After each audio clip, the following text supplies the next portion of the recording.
Madam মেফিলৈ মাজত মাত্ৰ কেইটামান ঘণ্টা বাকী থকা অৱস্থাত শিৱসাগৰৰ ঐতিহাসিক তলাতল ঘৰৰ বাকৰিটো মেডাম মেফিৰ প্ৰস্তুতি প্ৰায় সম্পূৰ্ণ কৰি তুলিছে। মই দেখুৱাইছোঁ এয়া শিৱসাগৰৰ ঐতিহাসিক তলাতল ঘৰৰ বাকৰি। এই তলাতল ঘৰত বাকৰিত প্ৰতি বছৰে মেডাম মেফি উদযাপন কৰা হয়। আহোম জনগোষ্ঠীৰ যি উপৰিপুৰুষ, সেই আহোম জনগোষ্ঠীৰ উপৰি পুৰুষসকলক স্মৰণ কৰা হয় আৰু ইয়াত বিভিন্ন যি পৰম্পৰাগত ৰীতি নীতি, সেই পৰম্পৰাগত ৰীতি নীতিৰে পুৰাতন ৰীতি নীতিৰে ইয়াত মেডাম মেফি উদযাপন কৰিবলৈ এইবাৰো ব্যৱস্থা কৰিছে কেন্দ্ৰীয় মেডাম মেফি উদযাপন সমিতিয়ে। মই দেখুৱাইছোঁ ইয়াত সুন্দৰকৈ ইয়াত মৈদাম ইয়াত তৰ্পণৰ বাবে ইয়াত ব্যৱস্থা কৰিছে।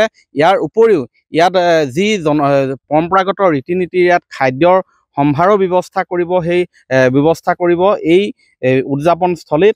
ইয়াৰ উপৰিও আন যিবিলাক জনগোষ্ঠীয় ইয়াত যি নৃত্য গীতৰো সমাহাৰ ঘটিব, এই সকলোবিলাক সামৰি আচলতে উদযাপন কৰিব এই ঐতিহাসিক তলাতল ঘৰৰ বাকৰিত। ইয়াৰ বাবে মই দেখুৱাইছোঁ তলাতল ঘৰ বাকৰি সাজু কৰি তুলিছে উদযাপন সমিতিৰ কেন্দ্ৰীয় মেডাম মেফি উদযাপন সমিতিৰ বিষয়ববীয়াসকল আছে, তেওঁলোকৰ পৰা জানিব বিচাৰিম।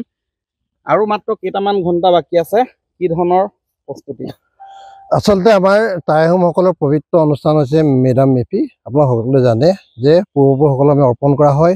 স্বৰ্গদেউসকলে এই মেডাম মেফি প্ৰতিষ্ঠা কৰি থৈ গৈছিল, যি মেডাম মেফিৰ জৰিয়তে আমি পূৰ্বলৈ স্মৰণ কৰোঁ বা অৰ্পণ কৰোঁ। কিন্তু এই পবিত্ৰ মেডাম মেফি আমাৰ এই ঐতিহাসিক তলাতল ঘৰত আমি পৰম্পৰাগতভাৱে আমি পালন কৰি আহিছোঁ এদিনীয়া কাৰ্যসূচীৰে।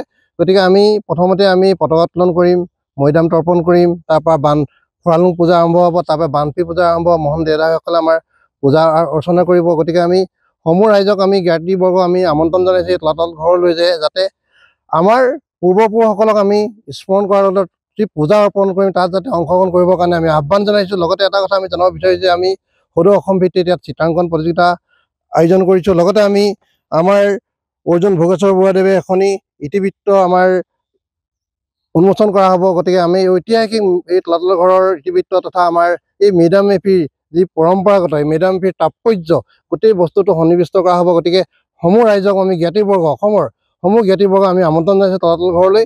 গতিকে আপোনালোকে সকলো ৰাতিপুৱা 7 বজাত আমাৰ তলাতল ঘৰলৈ আহিবৰ কাৰণে আমি আহ্বান জনাইছোঁ। কি ধৰণে চলাইছে প্ৰস্তুতি, কি কি কৰা হ'ব? ইয়াত আমাৰ ৰাতিপুৱা পতাকা উত্তোলন হ'ব, তাৰপাছত মৈদাম তৰ্পণ হ'ব, তাৰ পৰম্পৰাগত যিকেইটা আমাৰ পূজা আছে তেনেকৈ আৰম্ভ হ'ব, আইচিংলা পৰিৱেশন কৰা হ'ব। তাৰপাছত আমাৰ যি ৰাতি 12টা বজাত আমাৰ এখন মুকলি সভা হ'ব।